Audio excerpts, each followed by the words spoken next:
Steelers rookie camp begins today, and that means today on the North Shore Drive podcast, we'll get you a first look at that, but also talk about the Steelers' history of whether rookies start or don't start. What does that say about this year's rookie class coming in and whether or not they'll start right away?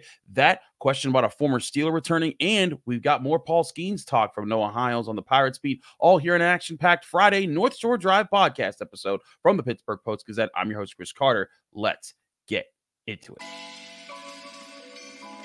You are now listening to the North Shore Drive podcast, a show on all things Pittsburgh sports from the writers of the Pittsburgh Post-Gazette, hosted by Christopher Carter.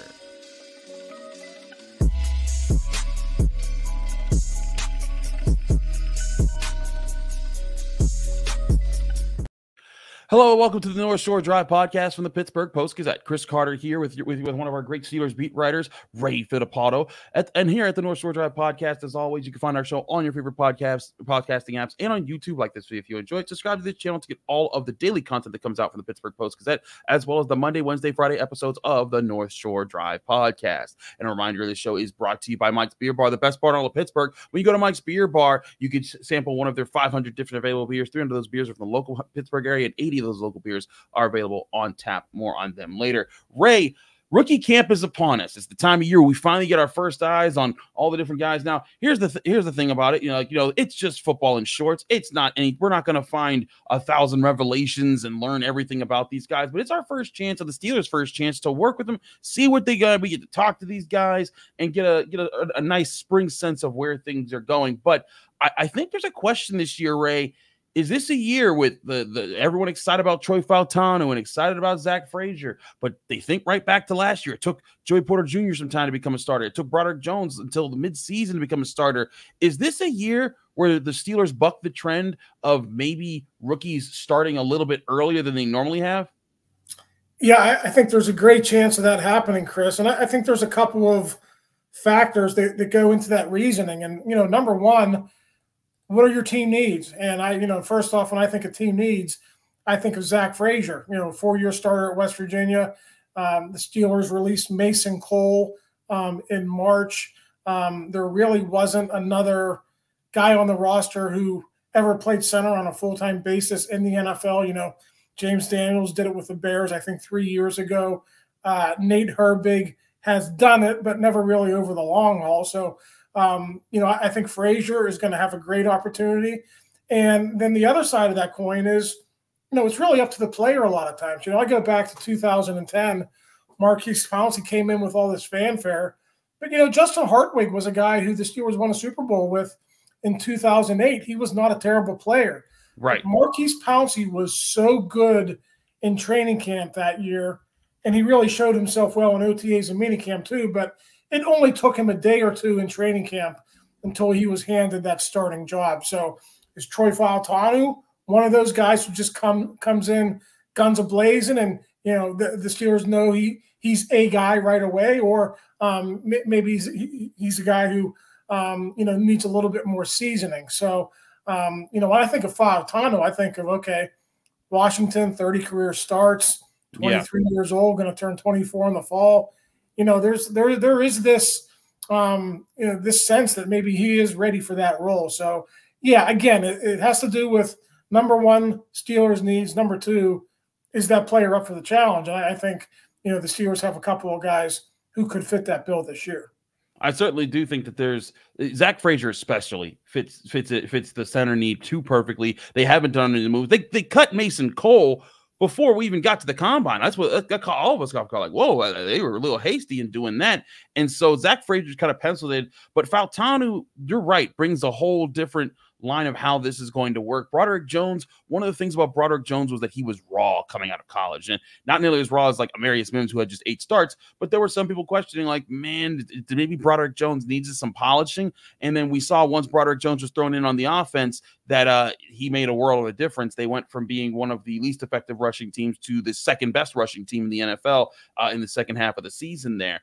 But Fautanu's coming in. One thing that Fautanu's bringing is experience. Like you said, he has all those starts at Washington. He's a very versatile lineman. He's a guy that can handle different roles, and I think that's where the Steelers are very excited to get him in there. Also, we've heard the talk that the Steelers want to move Broderick Jones to left tackle, and Dan Moore Jr., a guy that you and I, we've talked about it for years, wondering, is he ever going to move to right tackle? It seems like he can't do it.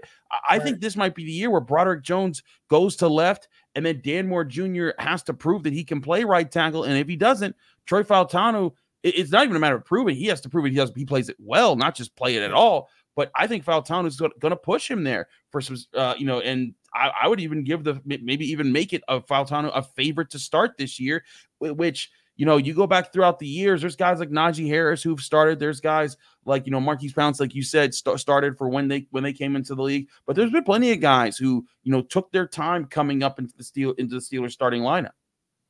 Yeah, absolutely. You mentioned, it's football in shorts, and there's really not going to be a lot, to read into here, certainly this weekend. But the one thing I want to watch in rookie minicamp, and also OTAs and minicamp, more importantly, is where does Fautanu line up on the first day on Friday? Yeah. Is he on the right or is he on the left? Once the full team is assembled for the first practice, of OTAs, is he on the right or left? Where is Dan Moore, as you mentioned? So, the comparisons between, we're going to get this a lot, Chris. Over the next 4 months, we're going to get the comparisons between Broderick Jones and Troy Fautanu. But they're really different stories. I mean, Broderick Jones was 21. He was an underclassman, 14 career starts at Georgia. Fautanu, as I mentioned, 30 career starts, going to turn 24 during the season this year. And, he expired his eligibility. He was a senior when he came out. So, it's really different stories. And that's what I was talking about at the beginning. Each player gets to tell his own story. Each player will dictate when he is ready. And if Fautanu proves himself to be a starter, I think you're very well right. I think you could see Broderick Jones move to the left side and Fautanu get plugged in on the right side. The more delicate thing would be if Fautanu doesn't show an ability to play on the right side, then I think you would see that worked out over time. Okay, Fautanu, you're going to go left. Broderick, we got to send you back to the right. But that's not going to happen this spring. I think that's something, if that occurs, that would be probably decided in Latrobe up in July and August. I think certainly that's part of it. I want to talk about some of the other rookies, particularly the third rounders, when you look at Roman Wilson and Payton Wilson. But I think at this point, Roman Wilson kind of like by default looks like he might get a starting role in the Steelers offense, whether that's second wide receiver or the slot receiver. I think he has a good chance to be up in there. Payton Wilson won't be a starter, in my opinion, because you got Patrick Queen and Landon Roberts. But if Cole Holcomb isn't ready to go by like the start of the year, which we're not sure if he will be, I imagine Payton Wilson, while not being a starter, will get plenty of snaps at the linebacker position as they rotate guys in and out. Yeah, so let's tackle Roman Wilson first. What does Mike Tomlin always say in the lead up to the draft about receivers and defensive backs? 7-on-7s in high schools. These guys are more ready than ever to come into the NFL and contribute. Now, it doesn't always happen that way, but if you look at the Steelers receivers room right now, you got George Pickens, and then you got a blank space at number 2, and then you got Roman Wilson, Quez Watkins, Van Jefferson, Scotty Miller. I can go on and on. They got about a dozen guys who can fill out those 3, 4, 5 roles on this football team. So, listen, if Roman Wilson comes in and excels in rookie minicamp and OTAs this spring, then maybe they don't feel the need, going to the training camp to go out and get themselves a number 2. We'll see how that all plays out, but that's one thing to keep in mind here. The proliferation of high school football, spread offenses, off-season training, 7-on-7 camps in the winter and the spring before they even get to real football and pads. We'll see where Roman Wilson is, but nowadays in the NFL, you're seeing a lot of guys like him come in and contribute right away just because they have a feel for how NFL passing offenses work. Absolutely. And I think it's going to be interesting with him, as far as the passing offense, Payton Wilson, as far as how he'll rotate in. But I want to get to some other topics here, including a former Steeler who might have a chance to come back and play for the Steelers. We'll talk about that and maybe past guys in rookie camps who have stepped up to give you a sense of players who do make their mark on the Pittsburgh Steelers by performing well in rookie camp. We'll do all that after this first break here on the North Shore Drive podcast. But first, I want to remind you, this show is brought to you by Mike's Beer Bar, the best bar in all of Pittsburgh. When you go to Mike's Beer Bar, they have over 500 different available beers. 300 of those beers are from the local Pittsburgh area, and 80 of those local beers are available on tap. And they're always putting new ones in and out, so you can always get new things to try every single time you go there. It's an amazing place to be. Mike's Beer Bar is located out on the North Shore, right across the street from PNC Park on Federal Street. It's perfect to go to before, during, and after a Pirates game, or just to enjoy a night out in the North Shore of Pittsburgh, where you get to see the beautiful skyline outside. You can sit outside at Mike's Beer Bar, or you can sit inside with one of their 20 different televisions that can lock you in on whatever sporting events you want to follow, whether it's the NBA playoffs, the NHL playoffs, anywhere in Major League Baseball, even any of those obscure sports that you think that might not be in TV. Trust me, Mike's finds a way to get them on their television there. Go to Mike's Beer Bar today, and you can also sample some of their amazing food like steak on a stone, where your choice cut of steak is brought to you on a heated stone. And every time you cut a piece off, you just press it into the heated stone, and you choose how well done you want every single bite of your steak. It's Mike's Beer Bar, the best bar in all of Pittsburgh. So go there today, and when you do, tell them Chris sent you.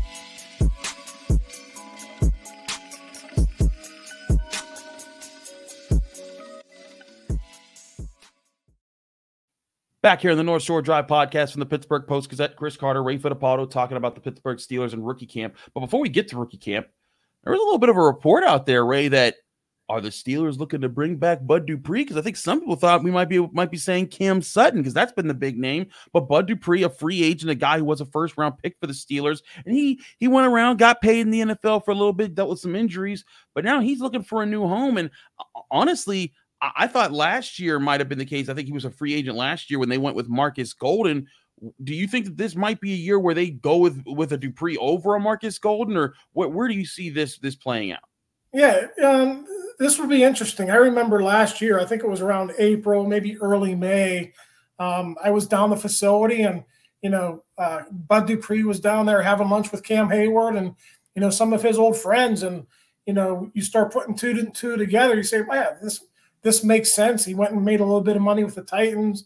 They cut him. How about a reunion? But then it turns out, okay, he wants to go home and play for Atlanta, where he grew up. So now he's back in the same situation. And, if you're the Steelers, why not kick the tires on Bud Dupree? You kind of know what you have in Marcus Golden. Marcus Golden was 32 last year. He's going to be 33 this year. Played pretty much for the vet minimum. I thought he was really good for his role. Number 3, number 4, outside linebacker, gave you quality snaps when you came in. But if Marcus Golden doesn't come back, I think Bud Dupree is a little bit younger, maybe by a year or two. And, I think importantly for the Steelers, they know him, and they know we'll be able to talk to him and say, Bud, you're not going to start here. We have our starters, but this is your role. And he knows TJ. He knows Alex. He was a starter here during Alex Highsmith's rookie season. So, people kind of panic about, the receiver room, the cornerback room. Look at the outside linebacker room last year, Chris. I remember being at OTAs, maybe even it was a mini camp in mid-June. Marcus Golden walked onto the practice field, signed his contract a little bit later, and then he was on the team. So anything here with Dupree doesn't have to happen soon.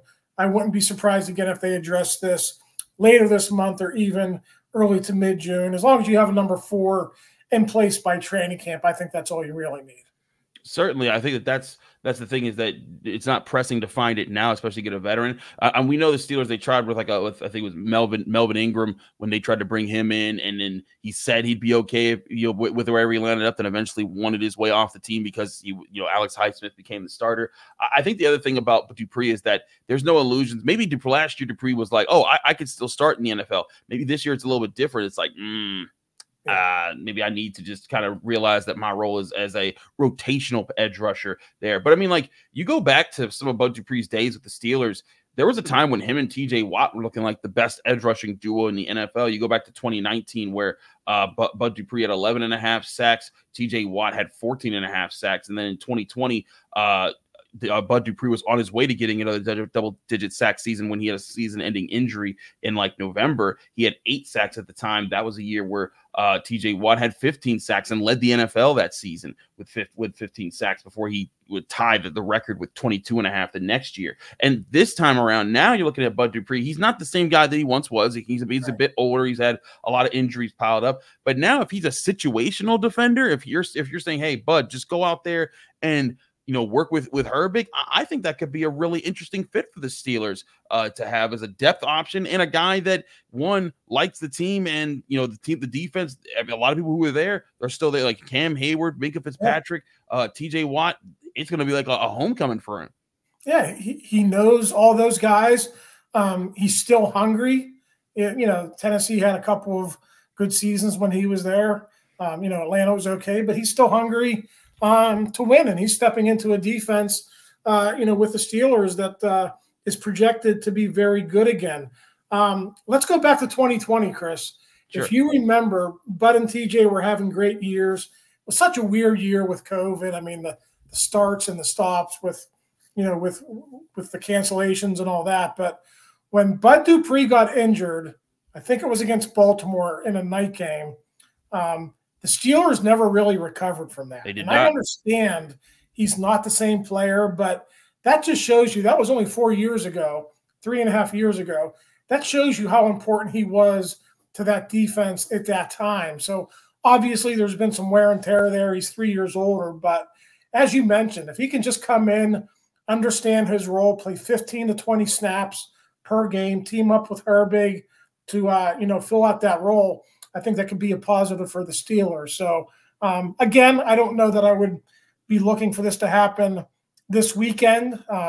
He had a meeting, I think, in the building with the Chargers on Thursday. He's also been talking with the Falcons about coming back as well as the Steelers. So this is something that could simmer for a while, but I do think he's a viable option to fill out that outside linebackers room.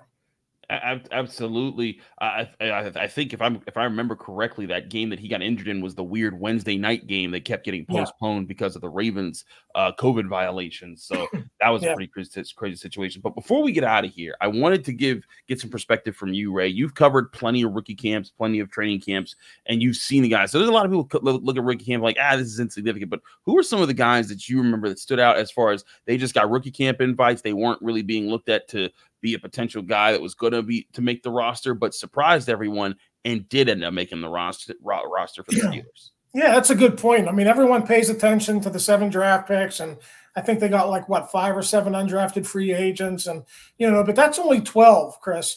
They're going to have about 50 or 60 guys at this rookie minicamp on Friday and Saturday, and these are just going to be tryout guys who come in.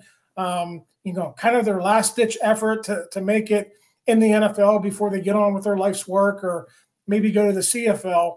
And I got a couple of names for you. Rookie tryout guy from West Virginia, I think it was 2014 or so, Terrence Garvin, linebacker from the Mountaineers, came here, really impressed, got an invite to training camp in Latrobe, and he was with the Steelers as an ace special teamer for 3 years, went on to play for the Redskins and also the Seahawks, got 5 years in the NFL, Chris. He's going to get a pension someday, and he was a rookie tryout guy. So that's one name. And, of course, I think the most famous rookie tryout guy, Duck Hodges, right? Way back in 2019, he comes in, he kind of raises eyebrows. People forget he was not on the team at the start of that season. He was cut. But he was brought back after the Ben Roethlisberger injury. They traded away Josh Dobbs that year. Things were kind of crazy in that quarterback's room, but they felt comfortable enough with Duck Hodges to bring him back as the number 3, and then we all know what happened after that. He ended up starting a bunch of games on a fun 2019 season that almost ended up in a playoff berth. So, Troy Fautanu, Zach Frazier, Roman Wilson, everyone is going to be talking about them. There might be a guy like Terrence Garvin or Duck Hodges who's out on those practice fields on Friday, Saturday, who get an invite to Latrobe as well. Well, I know a lot of West Virginia fans are rooting for Beanie Bishop to make the team. He was an undrafted free agent guy that was signed early after the draft. He might be one of the more favored guys to make the roster for being undrafted. But we'll keep you up to date with all of that here at the North Shore Drive podcast and at the Pittsburgh Post-Gazette. Thank you, Ray, for joining us here to talk about Steelers rookie camp. Stay tuned with all the things that happen there at post-gazette.com. But first, I want to switch topics. Paul Skenes did get called up. Noah Hiles called it when he was on this show Wednesday. We'll get on into all of that here in the next segment of the North Shore Drive podcast.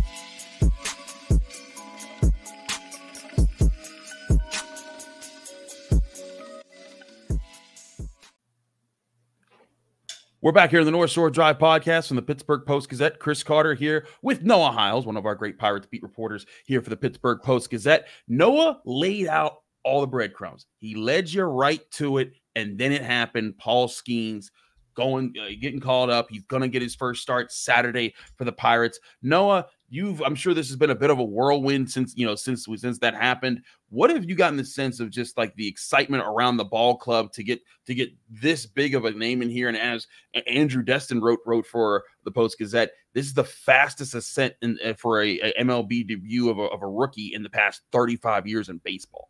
Fastest promotion for a top overall pick in baseball. Yes. But I mean, yeah, I think honestly, Chris, it happened so quickly.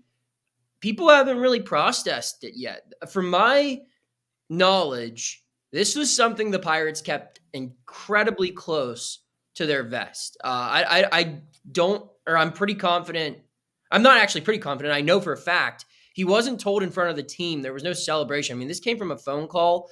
There were only maybe one or two people who knew before he actually found out. So this was something where they moved quick on, and they wanted to keep it a surprise for everyone, for the fans, for the media, for the players. And I think the universal reaction is, can Saturday just get here already? You know, that's the exciting part about all of this. I know Friday's going to be a chaotic day because that's when he's going to speak to reporters, and you know everyone is writing as much Paul Skenes content as possible, myself included, in the meantime.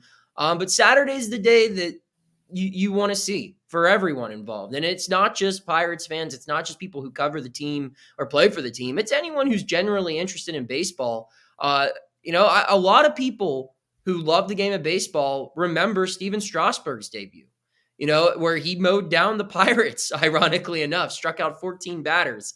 And this is going to be, I would think, probably an even bigger debut, simply because this guy came to be in the social media era. And he happens to date like one of the most famous social media influencers on the planet, which also kind of grew his brand. But I mean, just as a baseball player, I mean, there are a lot of people who know a lot about this guy. And everyone's going to be tuning in. He's taking on a division rival who's currently tied for first place. It's on a Saturday, which I've talked about before. A lot of debuts don't work out this perfectly schedule-wise, where it's on a Saturday at 4 o'clock. I mean, the only thing that could foil it really is rain. And as long as the weather can hold off, it's going to be a fun one. And it's just something really exciting that I think a team that's struggling right now definitely needed. It seems like this series too is kind of a revelation. Is just revealing like, hey, this could be the Pirates' future here. Not just Skenes on Saturday. Yeah, Jared Jones starting on Friday, and then Mitch Keller, the ace who they paid, starting on Sunday. And it all kicks off with Jared Jones against none other than Jamison Tyone, who was once one of these young guns in the Pirates organization. This kind of seems like a unique opportunity, to go up against, again, a division rival, a team that, if the Pirates could just win this series, don't have to sweep, just win two of these games to maybe set a different tone for this season, especially if Skenes comes out and just lights it up 4:05 p.m. on Saturday. Yeah, I mean, the pitching has kind of lit it up already, though. That's the thing, where it's like, there have been a handful of bad starts here and there, but for the most part, this has been a really good starting rotation. I think they're top 5 in baseball in quality starts as a rotation. You've got guys like, Jones is obviously the headliner, but Martin Perez has had a good season. Bailey Falter has been good. Mitch Keller has been really good as of late, with a complete game being his last start. Skenes is going to add excitement, but he's not going to change the direction of the team as far as bringing stuff that's missing. He's just going to maybe give a spark where if you're a player and you see it's like, okay, like this is a move they didn't necessarily have to make. A traditional Pirates move would have been to hold him in there until June, get the Super 2 thing completed, and then you bring him up. But this is a win now move. They drafted a player that would instantly come up and help them become a better baseball team. Last July, they allowed him to pitch professionally last year, which some organizations probably wouldn't have. And they brought him up after just 7 starts in AAA this season. If you're a player who's been told by the front office, by the coaching staff, we're trying to compete this year, you see Jared Jones make the opening day roster. You see Paul Skenes here in the first full week of May.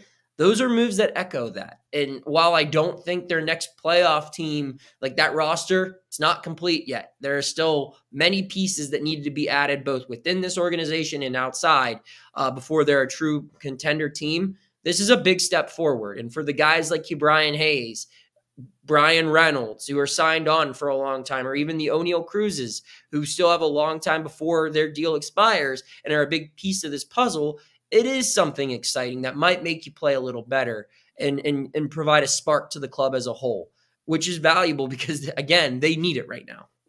One thing that you brought up when we were talking about like what's this going to look like when this eventually happens was the potential of having a 6-man rotation. And it seems like, at least for this next upcoming week, it seems like Skenes is going to be back in with a normal 5 rotation. I see Keller, Priester, Perez, then Jones all lined up to start, and then Skenes back in the rotation again. There is that something you see set in stone, or do you think that's going to see something that adjusts as we go forward in the season?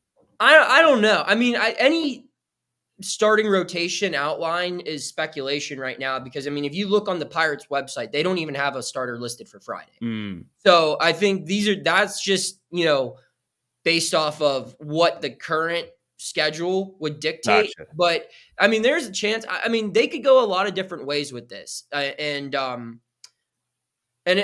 granted, by the time people are listening to this, we probably will know who's starting in the Friday game, but yeah, there's a lot of different ways they could go about it. They could use this as a reset opportunity where in one of these games, they just go with another bullpen game and give everyone a little bit of extra rest and kind of reorganize the rest of the rotation how they want.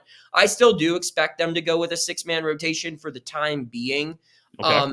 And then for the next, I would say probably by the next time they're home, which would be in the week leading up to Memorial Day, that's when they'll probably determine a weak link in that rotation. That could be Quinn Priester, that could be Bailey Falter, and depending on who the player is, there will be a different move made. If it's Priester, he has options. You can send him back down to AAA. Bailey Falter doesn't, so you're going to have to move him to the bullpen. And if you move him to the bullpen, someone from the bullpen's got to go down. Or in a case like if you're Roansy Contreras and don't have any options, you might just get cut.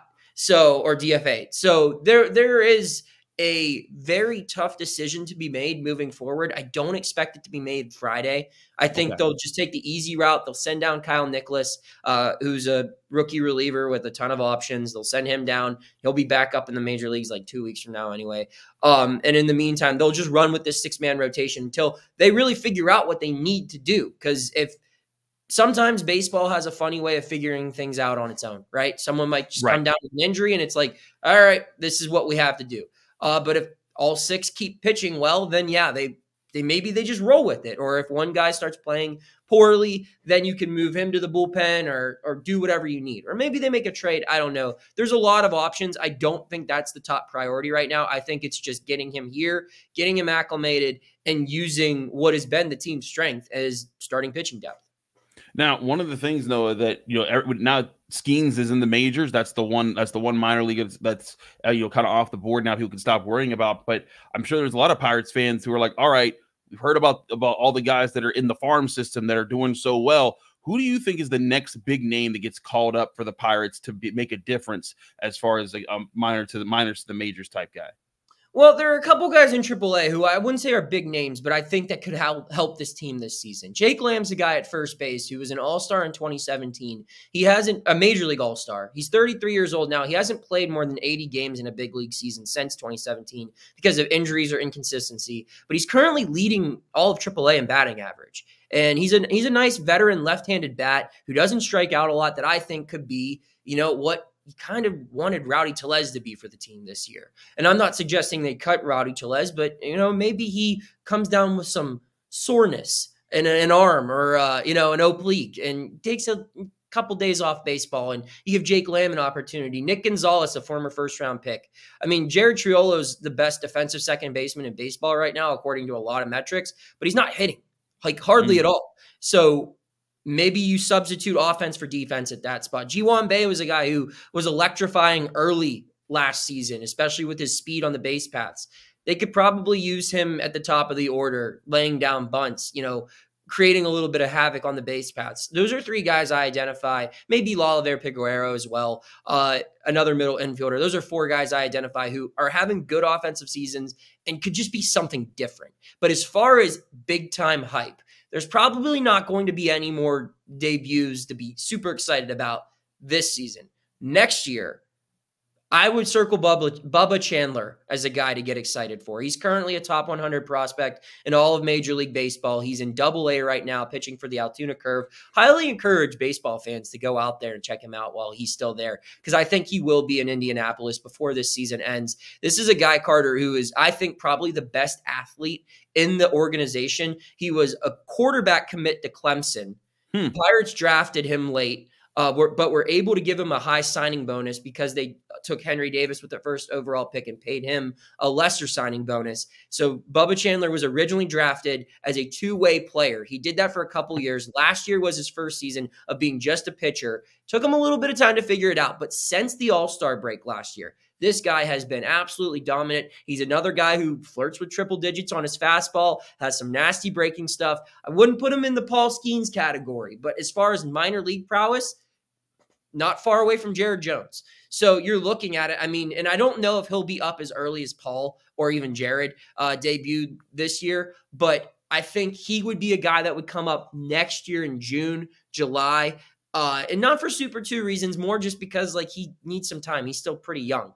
And he's another guy where you're adding him to the list of names, right? Skenes, Jones, Keller. You got Johan Oviedo coming back next year from Tommy John. You've got Quinn Priester, who's still young and shows a little bit of promise. And you don't know what else you have with Anthony Solomedo. There's a whole bunch of names, but as far as the next big-time debut that people are going to go out of their way to watch or buy tickets for, I think it's Bubba Chandler, and I would be willing to bet it's probably sometime next season. There you have it. But before next season, there's going to be some excitement this weekend. Paul Skenes is up Saturday. Again, Jared Jones up Friday. There's going to be a lot of youngs. And then you can still see Mitch Keller pitch Sunday. A lot of excitement as the Pirates finish out their homestand before heading back out on the road to play the Brewers and the Cubs this upcoming week. But covering you on all of that will be our guys, Noah Hiles, Andrew Destin, here for the Pittsburgh Post-Gazette. Noah, thank you for joining us here. Thanks to Ray Fittipaldo, and thank everyone for tuning in to the Friday edition of the North Shore Drive podcast from the Pittsburgh Post-Gazette. Chris Carter, your host here. Remember, Steelers rookie camp is going on this weekend, Friday and Saturday. Our Steelers guys will have you covered there. Our Pirates guys will have you covered on the homestand. Lots of action, and then tune back in Monday as the North Shore Drive podcast returns to recap it all. We'll see you again next week here on the North Shore Drive podcast. Thank you for tuning in to another episode of the North Shore Drive podcast from the Pittsburgh Post-Gazette. If you watch this video on YouTube, please like the video and subscribe to our channel. For all the sports coverage from the Post-Gazette that we have to offer, visit post-gazette.com.